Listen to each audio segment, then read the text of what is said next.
Hello everyone. अगर आपके भी कोलियस की हालत कुछ ऐसी है, उसके पत्ते झड़ रहे हैं या वो काले पड़ रहे हैं या उस पर मौसम का बहुत ज़्यादा असर हो रहा है, तो इस वीडियो को एंड तक पूरा देखिए। इसमें मैं आपको आपके कोलियस को बचाने के कुछ टिप्स बताऊंगा।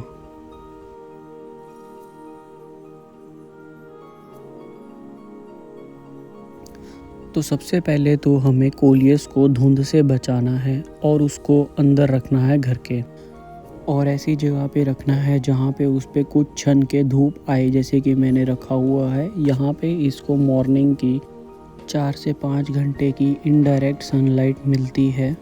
अगर ये बाहर ठंड में पड़ा रहेगा तो इसके पत्ते डेफिनेटली गिरेंगे और इसको बचाना बहुत मुश्किल हो जाता है, इसलिए इसको अंदर रखना सबसे पहला काम है। उसके बाद हमने इसके वाटर का ख़ास ध्यान रखना है। इसमें बिल्कुल भी पानी नहीं डालना, 20 दिन से 25 दिन के गैप में पानी डालना है।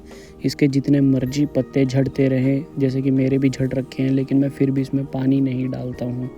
सर्दियों में ज़्यादा पानी से ये नीचे से गल जाता है, इसलिए कोशिश करिए कि इसमें पानी बिल्कुल ना डालें जब तक इसकी सॉइल बहुत ज़्यादा ड्राई ना हो जाए। अब जो तीसरी बात का हमने ध्यान रखना है वो ये है कि हमने इसकी सॉइल की बिल्कुल भी गुड़ाई नहीं करनी है, जैसे कि आप देख सकते हैं मैंने भी नहीं कर रखी है। अगर आपका कोलियस हेल्दी है तो आप गुड़ाई बिल्कुल कर सकते हैं, मगर हम यहाँ बात कर रहे हैं मरते कोलियस को कैसे बचाएं, इसलिए उसकी गुड़ाई नहीं करनी है। ज़्यादातर लोगों के कोलियस इन्हीं 3 कारण से मर रहे होते हैं। तो अगर आपने इन 3 प्रॉब्लम को ठीक कर लिया तो आपकी आधी से ज़्यादा प्रॉब्लम तो यहीं सॉल्व हो जाएगी। इसके बाद ऐसे टाइम पे कोलियस को या किसी भी प्लांट को कोई फर्टिलाइज़र नहीं फीड करना चाहिए, क्योंकि प्लांट ऑलरेडी एक तो स्ट्रेस में है और उस टाइम पे उसको हम एक्स्ट्रा फर्टिलाइज़ करेंगे तो उसका मरना तय है। और ये देखिए, ये मेरा दूसरा कोलियस का प्लांट है। इसको भी मैंने इंडोर रखा हुआ है, यहाँ पे इसको सनलाइट मिलती रहती है इनडायरेक्ट। ये भी अब रिकवर कर रहा है। ये भी मौसम की वजह से ही स्ट्रेस में गया है। इसकी सॉइल भी देखो बिल्कुल नॉन इम्पैक्ट है, बिल्कुल टाइट है, पानी भी इसमें बिल्कुल कम है। और अब ये जैसे जैसे मौसम खुलता रहेगा ये रिकवर करता रहेगा। इस पे नई नई कलियाँ भी आ रही हैं। अब इसका मतलब है इसने ग्रोथ करनी शुरू कर दी है। और अब मेरे कुछ कोलियस मैं आपको दिखाता हूँ जो कि आउटडोर लगे हुए हैं।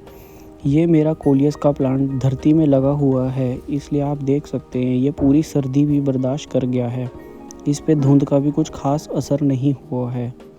अगर आपका पौधा भी ज़मीन में लगा हुआ है तो उसको धुंध का या मौसम का कुछ खास फ़र्क नहीं होगा, बस उसका वाटर का आपको ध्यान रखना है। ये मेरा एक और कोलियस का पौधा है, ये भी ज़मीन में लगा हुआ है और आप देख सकते हैं इस पे ना के बराबर असर हुआ है धुंध का। इसका मैंने सिर्फ पानी का ख़ास ख्याल रखा है और इसमें भी मैंने गुड़ाई बहुत कम करी है।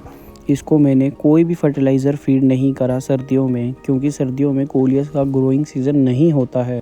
इसको अगर आपने फरवरी के महीने तक बचा लिया तो मार्च से ये अपने आप बहुत तगड़ी ग्रोथ पकड़ लेगा। और तब मैं आपसे एक और वीडियो शेयर करूंगा जिसमें मैं इसकी प्रोपोगेशन और ग्रोथ और फर्टिलाइज़र पे बात करूंगा।